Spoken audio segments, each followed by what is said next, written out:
guys, welcome back to the channel. In today's video, we're going to talk about what to say when a prospect tells you they are receiving too many phone calls. Now, how do you get a prospect to allow you to continue a phone call when they're already agitated the second you call them about the amount of phone calls they are receiving? Now, sometimes when a prospect puts their information online, it's either through a third-party lead and multiple companies call them, or they put it all over the internet and they end up receiving dozens of phone calls. And some of these other companies are very, very aggressive, and they really make these prospects angry. Now, the good thing about this is if you properly respond, you should be able to convert this into a proper sale, or if not a sale, at least a proper estimate. And not only that, train the prospect to kind of get rid of everybody else and only speak to you. The first thing you need to do is empathize and validate. Start by acknowledging their frustration. Let them know that you understand how annoying it can be to receive so many phone calls and you respect their time. I like to say something like this: I'm with you. I understand you're getting too many phone calls. This must be incredibly frustrating.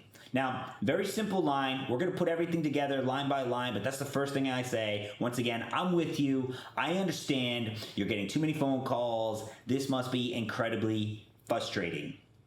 The next thing you're going to do is apologize and appropriate.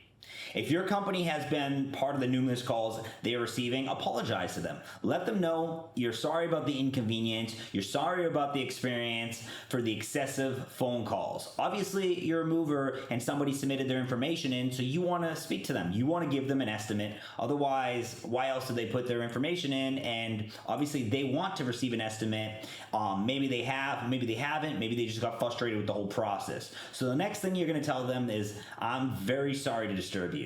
So you can take the first part and then you're going to layer it with this next piece. I'm very sorry to disturb you.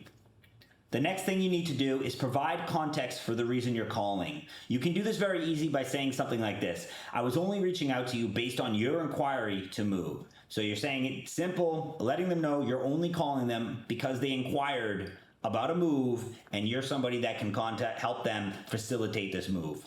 The next thing you want to do is you need to build some trust with your prospect. If somebody referred you, drop the name of Joe Smo over there that referred you. Say, hey, Mr. Prospect, Joe Smo referred me. That's the reason for my call. I didn't mean to disturb you. You know, if they put their information on your website, you can tell them something like, you did submit your information directly on our site, and we are company A, and we are calling because of this reason for your 3-bedroom move, or whatever information they filled out. If you're working with a third-party lead site or some sort of lead that came in, then it's really simple. You know, I like to give them a response like this: I do see here you put your information into a third-party lead site, unfortunately not directly with our website, so I can take you off my list. I'm not going to call you anymore, but I can't guarantee somebody else will. So once you build a little trust, it's important you jump right into offering a solution.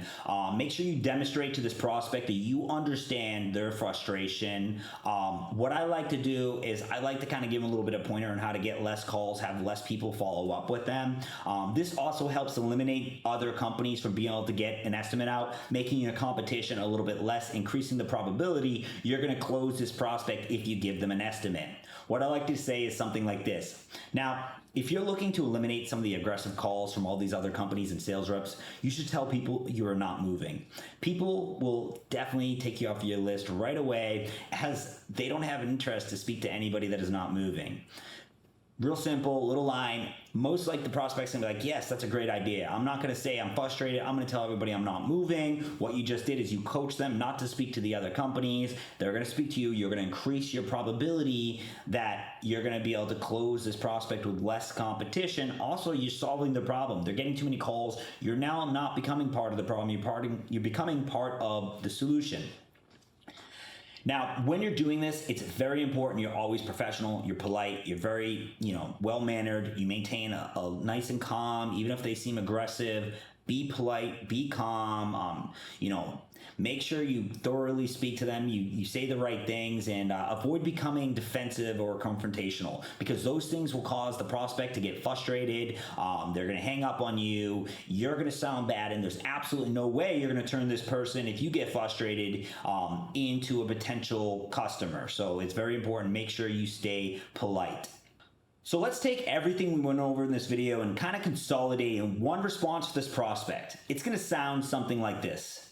I'm with you. I understand you're getting too many phone calls. This must be incredibly frustrating. I'm very sorry to disturb you. I was only reaching out to you based on your inquiry to move. I do see here you put your information into a third-party lead site. I definitely can take you off our list, but I cannot take you off anyone else's list. Unfortunately, we do have to work with third-party lead sites. This is just because we have a lot of space on our trucks we have to fill up, and if we don't work with different avenues, we'd never be busy enough to keep all of our trucks operational. Now, if you're looking to eliminate some of the phone calls, I recommend you tell all these other sales guys that you're not moving. The second they call, say, hey, listen, I'm not moving, because they're going to stop calling you because you're not a potential customer for them. But as long as they think you're a potential customer, they're going to be really, really aggressive to get you on the phone and turn you into an estimate and hope you become a sale. I hope this helps. Now let me ask you, Mr. Prospect, what are you currently doing for your move? This is where you're going to kind of walk them into the estimate. Now that you solved their problem, you were the problem, and now you're solving a problem, and you're just going to walk them right into the estimate. This works a lot, and when I say it works a lot, you're going to be surprised. You get really good with this response.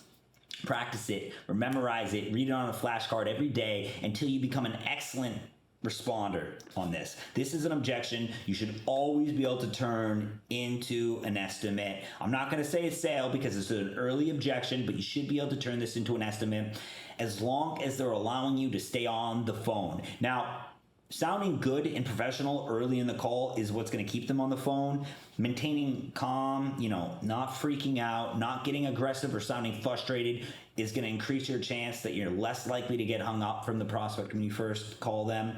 As long as they say, hey, listen, I'm getting too many phone calls, and they allow you to give a response, they allow you to engage into a quick conversation, you should be able to turn this prospect into an estimate. Once again, an estimate. This is not a close, but this is your first chance to build some trust with the prospect.